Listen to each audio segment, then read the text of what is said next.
Hello and welcome to Outright. कोई तो ऐसी पावर है जो इंडिया की फॉरेन पॉलिसी को सबोटाज करने में लगी हुई है।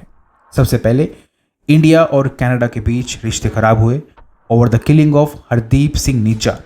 उसके बाद खुद यूएसए के साथ फ्रिक्शंस पैदा हुए ओवर गुरपतवंत सिंह पन्नून।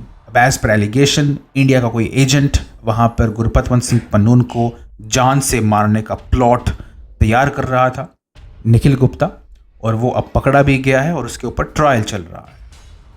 अब यहाँ पे तीसरी कंट्री की एंट्री होती है और वो है ऑस्ट्रेलिया। ये तीनों कंट्रीज में खालिस्तान के इशू पे ही फ्रिक्शन क्रिएट हो रहा है और तीनों कंट्रीज फाइव आइज अलायंस के पार्टनर्स हैं। फाइव आइज ये एक 5 कंट्रीज का ग्रुप है जो कि आपस में इंटेलिजेंस शेयर करता है। उसमें ये 3 कंट्रीज तो हैं ही, इनके अलावा यूके और न्यूजीलैंड भी हैं। अब मैं शुरू करता हूं कि ऑस्ट्रेलियन मीडिया में अचानक से क्या रिपोर्ट हुआ।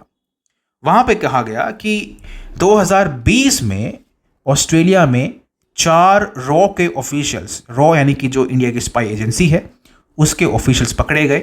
अब एज पर एलिगेशंस वो चारों वहां पर एस्पियोनाज कर रहे थे, वो वहाँ के नेताओं के ऊपर नज़र रख रहे थे और वहाँ से क्रूशल इंफॉर्मेशन इंडिया को पास ऑन कर रहे थे।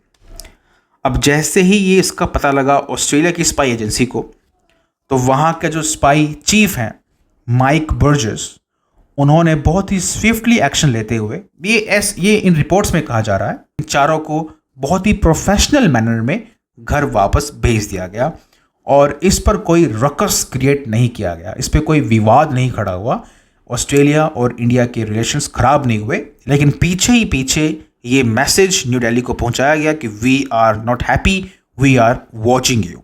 और इस न्यूज़ को मैं यूएस से लिंक क्यों कर रहा हूं? क्योंकि सबसे पहले इस इवेंट को रिपोर्ट करने वाला जो मीडिया आउटलेट था वो था वॉशिंगटन पोस्ट, जो कि यूएसए की एस्टेब्लिशमेंट का बहुत ही क्लोज मीडिया पार्टनर है।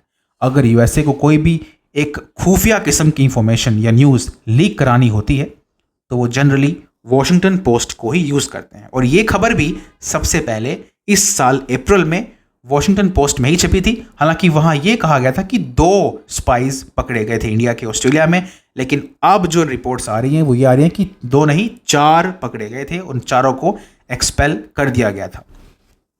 क्या ये एक नई कोशिश है इंडिया और ऑस्ट्रेलिया के बीच में फ्रिक्शन पैदा करने की? क्योंकि 2020 के वक्त में वहाँ पे प्राइम मिनिस्टर थे स्कॉट मॉरिसन और वो बहुत ही प्रो इंडिया प्राइम मिनिस्टर थे और ये कहा गया कि उन्होंने अपने लेवल पे इसको बहुत ही प्रोफेशनली डील किया। ट्रूडो की तरह ओवर आउटराइट वो नहीं इंडिया के ऊपर चढ़ गए, बल्कि एक प्रोफेशनल वे में, डिप्लोमेटिक वे में इसको डील किया और जो बायलैटरल टाइज थे उनको इफेक्ट नहीं होने दिया। तो एक बहुत ही सोफिस्टिकेटेड सा, बहुत ही वेल फैब्रिकेटेड एक नैरेटिव देखने को मिलता है, जहां पे इंडिया को ना सिर्फ आइसोलेट करने की कोशिश करी जा रही है, बल्कि इंडिया के ऊपर प्रेशर भी क्रिएट किया जा रहा है। अब रिसेंट में आप देखिए, जो यूएसए के लॉ मेकर्स धर्मशाला में गए और वहां पे द दलाई लामा से जाके वो मिले और ये भी कहा गया कि यूएसए जल्द ही resolve Tibet act, resolve in double quotes by the way, वो पास करने वाले हैं। अब ये इससे होगा क्या? इसके जरिए वो तिब्बत और चाइना के बीच में टॉक्स करवाएंगे ताकि उनके बीच का जो डिस्प्यूट है वो रिजॉल्व हो सके।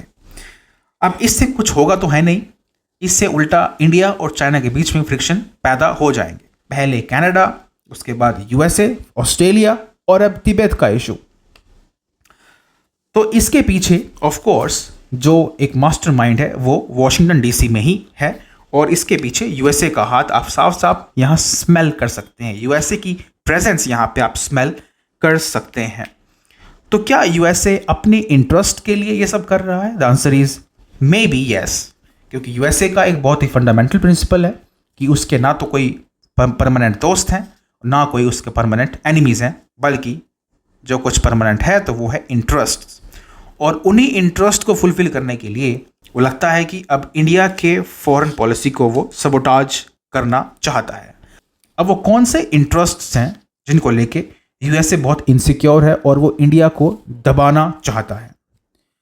Now the pain in the ass, the constant pain in the USA's ass is independent foreign policy of India.